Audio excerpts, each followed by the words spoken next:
अहंकार, इस शब्द को सभी ने सुना। कई लोगों को आपने ये कहते हुए सुना हो, उस व्यक्ति को अहंकार है, उस व्यक्ति को अपनी शक्ति का अहंकार है, उस व्यक्ति को अपने रूप का अहंकार है, उस व्यक्ति को अपने धन का अहंकार है, आदि इत्यादि। किंतु ये अहंकार अस्तित्व में आता कैसे? अब तनिक इस हाथ को देख लीजिए। यदि इस हाथ की 5 उंगलियां उठ जाए, आशीष, इस हाथ की 5 उंगलियां एक साथ बंद हो जाए, शक्ति, संकटों से ढाल। किंतु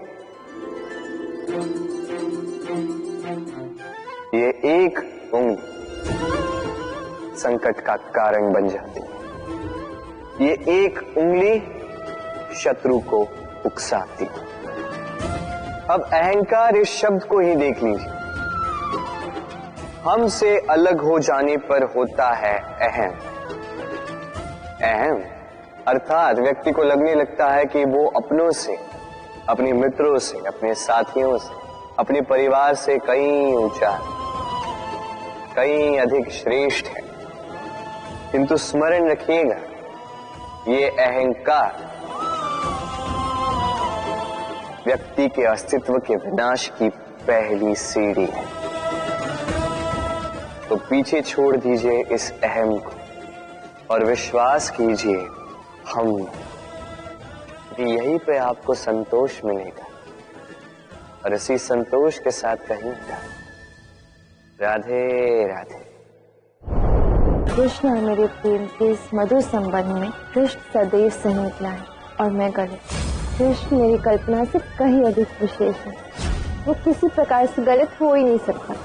इतने सारे विकारों से मुक्त होने के पश्चात अब राधा एक और महासंकट में फंसने जा रही है, था अपना संपूर्ण अस्तित्व मिटाने जा रही है, था पुण्य अर्जित करते। परंतु क्या यही सबके साथ होता है? नहीं। आपने ये भी देखा होगा, कई लोग वर्षों तक इस माला को घुमाते जाते, किंतु फिर भी कुछ नहीं होता। वही क्रोध, वही अहंकार, वही लालच, वही बाधाएं वैसे की वैसी रहती।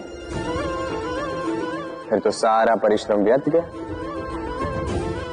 कभी सोचा है ऐसा क्यों होता है?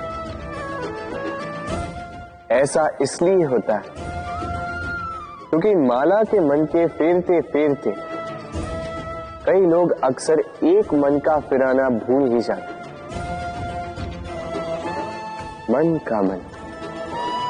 इसलिए अगली बार इस माला को फेरने से पूर्व सर्वप्रथम अपने मन को फेरना सीख लीजिए। जितने भी दुष्विचार हैं आपके मन में, निकाल फेंके, अंत कर दीजिए इन दुष्विचारों का। तभी आएगी शांति, तभी मिलेगा संतोष, और तभी आएगा प्रेम। राधे राधे। ऐसा भी तो हो सकता है कि इस बार तुम गलत सोच रहे हो। होने को तो कुछ भी हो सकता है था। तो मान लो कि तुम गलत हो। आपने ऐसा बोल भी कैसे दिया था? कृष्ण और गलत, भय, ईर्ष्या, मोह, क्रोध, अहंकार, इन सब विकारों से मुक्त किया है कृष्ण ने। सदैव कृष्ण सही रहा है और मैं गलत नहीं हूँ। इतने सारे विकारों से मुक्त होने के पश्चात अब राधा एक और महासंकट में फंसने जा रही है, था अपना संपूर्ण अस्तित्व मिटाने जा रही है। था अश्व को कितना भी प्रशिक्षित कर दो, उसके मुख पर लगाम तो लगानी ही पड़े। एक अच्छा सवार उस अश्व की लगाम बीच बीच में खींचता रहता, उसे सही मार्ग पर बनाए रखने के लिए करता है, ताकि वो अश्व भटके नहीं। अब तनिक सोचिए, किसी की भांति होता है हमारा मन। यदि इसे विवेक की लगाम से बीच बीच में खींचना भूल जाओगे तो हमारा ये मन कहीं भटक सकता। और यदि आपको अपने लक्ष्य तक पहुंचना है तो मन की ये लगाम समय समय पर आपको खींचनी ही होगी, क्योंकि विवेक का ये मार्गदर्शन ही आपको संतोषप्रद लक्ष्य तक पहुंचाएगा। स्मरण रखिए और मेरे साथ प्रेम से कहिए, राधे राधे। कभी आपने चक्की देखी? अनाज पीसती है, उसे उस योग्य बनाती है कि हम उसे खा पाए, जीवित रह पाए। और यदि आप ध्यान से देखें तो चक्की का नीचे वाला पार्ट वो कभी नहीं घूमता, केवल ऊपर वाला पार्ट घूमता है, और तभी वो अन्न पिस पाती है और तभी रोटी अस्तित्व में आती। किंतु सोचिए, यदि चक्की के दोनों पार्ट घूमने लगे तो क्या होगा? वो अन्न पिसने के स्थान पर एक दूसरे को पिसकर स्वयं का अस्तित्व ही समाप्त करते। इसलिए जीवन में कोई भी कार्य जब मन और मस्तिष्क को मिलाकर किया जाए तभी वो सिद्ध होता है, किंतु जब बात भक्ति की हो तो मस्तिष्क के तर्क का मौन रहना आवश्यक है, और जब पाठ कर्म और न्याय का तब भावों के पाठ का मौन रहना आवश्यक है। तो मन और मस्तिष्क के इस सम्मिलन में सावधानी रखें, मिलकर अवश्य चलें, किंतु एक दूसरे के कार्य में बाधा न बने। राधे राधे। मैं एक ऐसा शब्द जिसके कई सारे अर्थ हैं। वास्तविक अर्थ है अहम। यदि आप बात करोगे सृष्टि के निर्माण की तो ये मैं ब्रह्मदेव बनकर सृष्टि का निर्माण करेगा। यदि आप बात करोगे प्रलय की तो ये मैं महादेव बनकर विनाश करेगा। ये मैं सद्भाव है, किंतु केवल तब तक जब तक आप इसे सबके साथ बांटो।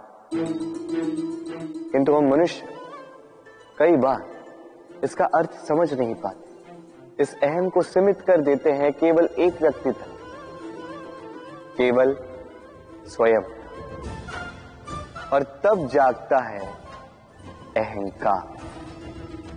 इसमें आकार होता है केवल मैं का, हम का नहीं, और अकेला व्यक्ति न उत्पत्ति कर सकता है न कर सकता है सृजन। अब देखिए, वर्षा की एक बूंद, उसका भी अस्तित्व होता है, किंतु वो धरा पर गिरते ही समाप्त हो जाती है। किंतु जब बूंदे मिलकर गिरती है तब होती है वर्षा, और तब बनती है धारा। राधे राधे। बताइए क्या दिख रहा है आपको? मेरे हाथों में रखा ये श्वेत वस्त्र या इस वस्त्र पे लगा ये काला धब्बा?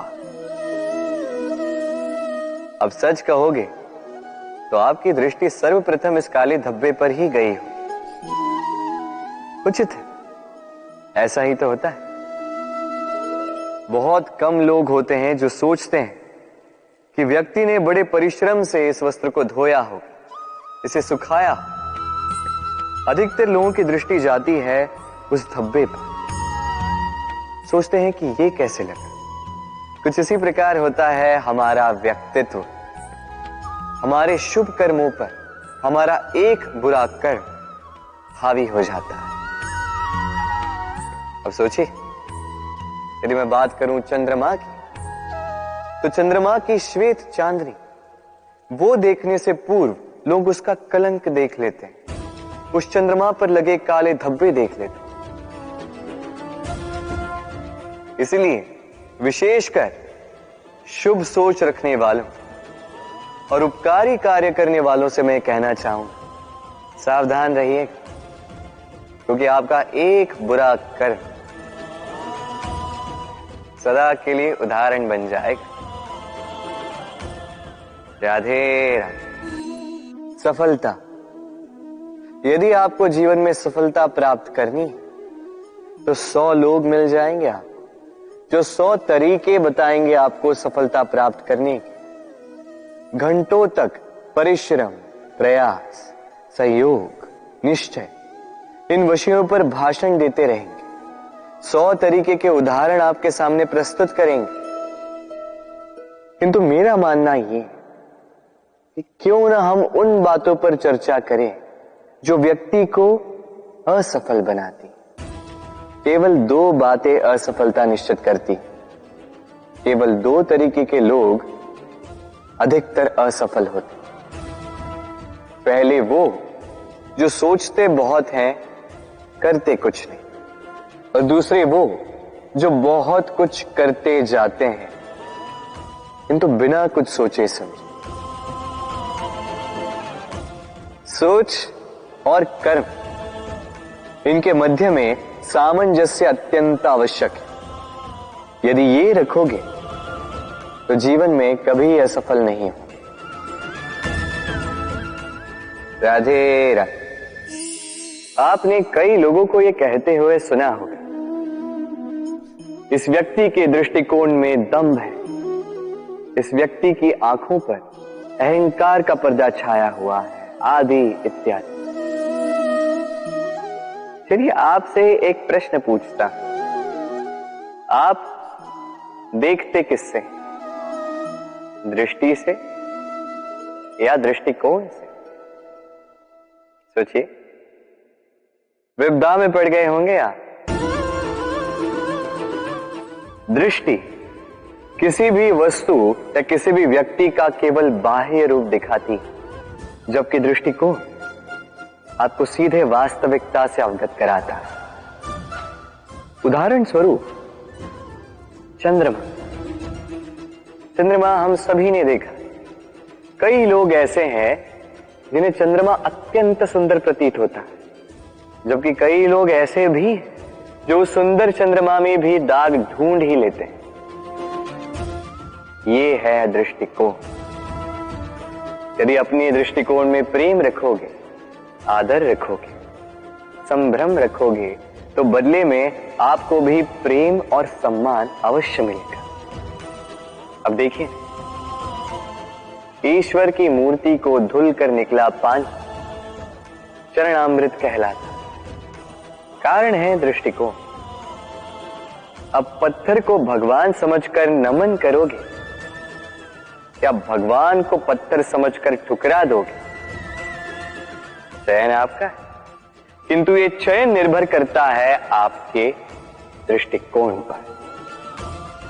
तो अपना दृष्टिकोण शुभ रखें, अपने दृष्टिकोण में प्रेम रखें। बड़े बड़े महलों के, बड़ी बड़ी इमारतों के शिखर कितने सुंदर होते हैं, किंतु क्या कभी आपने इस बात पे ध्यान दिया है कि इन सुंदर शिखरों पर पहुंचने के लिए आपको धरती पर पांव रखना ही पड़ता। इन सुंदर शिखरों पर पहुंचकर चमकने के लिए आपको एक सशक्त आधार की आवश्यकता होती ही है।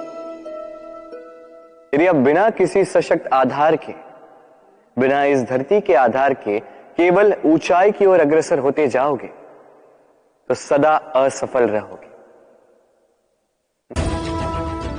इसलिए अपने स्वप्न को पाने की इस यात्रा में अपना आधार उसे ना खोएं, अपने आधार से मत भटकिएगा, क्योंकि यदि ऐसा हुआ तो आप अपने स्वप्न तो पा ही नहीं सकेंगे, साथ ही अपना आधार भी खो देंगे। राधे राधे। हास्य अर्थात हंसी जीवन में कितनी महत्वपूर्ण होती है। हम सदा हंसना चाहते हैं, हम सदा औरों के मुख पर यह हास्य देखना चाहते हैं, किंतु हास्य, इसके प्रकार अनेक होते हैं और इस हास्य का आधार क्या है, यह भी बहुत महत्व रखता है। हास्य केवल तभी उपयुक्त होगा जब यह मन की शुद्धता से निकलेगा। हास्य तभी उपयुक्त होगा जब ये सामने वाले को भी हंसाकर उसका कष्ट हर लेगा। अब यदि हास्य ईर्ष्या से निकले तो वो कटाक्ष बन जाता है, सामने वाले के मन को काट जाता है और फिर वो सज्ज ही रहता है कि कब वो आप पर पुनः प्रहार कर पाए। अब यदि हास्य किसी को नीचा दिखाने से निकले तो वो हास्य नहीं, वो उपहास बन जाता है और वो सामने वाले को आनंद नहीं, केवल अपमान देगा और अपमानित व्यक्ति मन से कटु हो जाता है। तो ध्यान रखिए कि ये हास्य ही रहे, कहीं उपहास या कटाक्ष न बन जाए। राधे राधे। मनुष्य, इस शब्द का आरंभ होता है मन से और कदाचित इसीलिए हमारा ये मन इतना महत्वपूर्ण है। अब देखिए, मन ही है जो सब कुछ करता है, मन ही है जो कल्पना करता है, मन ही है जो कल्पना को साकार करने के लिए हमें परिश्रम की ओर ढकेलता है, मन ही है जो लालच की डोर में बंधता है, मन ही है जो अभिमान के पर्दे में ढक जाता है और ये मन ही होगा जो आपको विनाश की ओर ले जा सकता है। किंतु यदि इसे परोपकार का ईंधन मिल जाए तो ऐसा कोई महान कार्य नहीं जो आप नहीं कर सकते। किंतु ये मन है क्या? इसका उल्लेख दो शब्दों में किया जा सकता है, दो सरल शब्द। पहला, एक कुशल सेवक, दूसरा एक संकटप्रद स्वामी। यदि आपका ये मन आपके नियंत्रण में है, यदि आपका ये मन आपका सेवक है, तो आपका अस्तित्व है। किंतु यदि आपका ये मन आपके कर्मों पर नियंत्रण रखता है, यदि आपका ये मन आपका स्वामी, तो आपका विनाश निश्चित है। तो अपने इस मन को नियंत्रण में रखिए, किंतु प्रेम से। आइए मेरे साथ आनंद से कहें, राधे राधे। इस सुई को देख रहे हैं आप? ये शुद्ध लोहे से बनी, ये वस्त्र सिलने में काम आती है, शल्य क्रिया में काम आती है। किंतु क्या कभी आपने सोचा है कि ये सुई बनती कैसे? लोहे के एक बड़े से खंड को पीट पीट कर, खींच खींच कर उसे पतला किया जाता है, तब जाके मिलती है हमें ये सुई। सोचिए, यदि लोहे के खंड पर लगातार प्रहार करने से एक लोहे का खंड सुई में परिवर्तित हो सकता है, हमारे जीवन में लगातार प्रयास करने से इस जीवन रूपी खंड को हम कितने प्रभावशाली कर्मों में परिवर्तित कर सकते हैं। बस आवश्यकता है तो दृढ़ निश्चय। तो आइए मेरे साथ प्रेम से कहिए, राधे राधे। विश्वास, जीवन में विश्वास कितना महत्वपूर्ण होता है। एक पत्नी अपने पति का हाथ पकड़कर कहीं भी जा सकती है, इसका कारण है विश्वास। उसे अपने पति पर विश्वास है। जब एक माता अपने छोटे से बच्चे को हवा में उछालती है तो बच्चा भयभीत नहीं होता, कारण है विश्वास। उसे विश्वास है कि उसकी माता उसे कुछ नहीं होने देगी। वैद्य की दी गई औषधि संतान बिना कुछ सोचे समझे पी लेती है। उसे वैद्य के ज्ञान के विषय में कुछ भी ज्ञात नहीं, बस अपने पिता पर विश्वास है कि उसके पिता उसे कुछ अनुचित नहीं देंगे। जब इस संसार में हर बंधन विश्वास पर टिका है, तो क्यों न इस विश्वास को जीवन में लाया जाए। आप स्वयं देखिए, इस विश्वास को जीवन में लाकर देखिए, सब कुछ और भी सुंदर हो जाए। तो प्रेम से कहें, राधे राधे। बालपन से कहीं पहेलियां सुलझाई होंगी आप, क्यों? तो आज एक और सुलझा लीजिए। बताइए, आपके जीवन में वो कौन सी वस्तु है जो आपका सबसे बड़ा मित्र भी है और सबसे बड़ा शत्रु भी।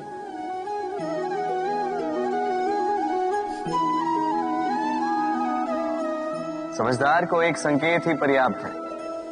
उचित सोचा आपने। वो वस्तु है समय। क्यों? क्यों समय आपका सबसे बड़ा मित्र और समय ही आपका सबसे बड़ा शत्रु है? उत्तर है समय का सम्मान। जो व्यक्ति समय का सम्मान करता है वो अपने जीवन के सारे लक्ष्य प्राप्त करता है। संसार उसकी कला पहचानता है, उसे महत्व देता है।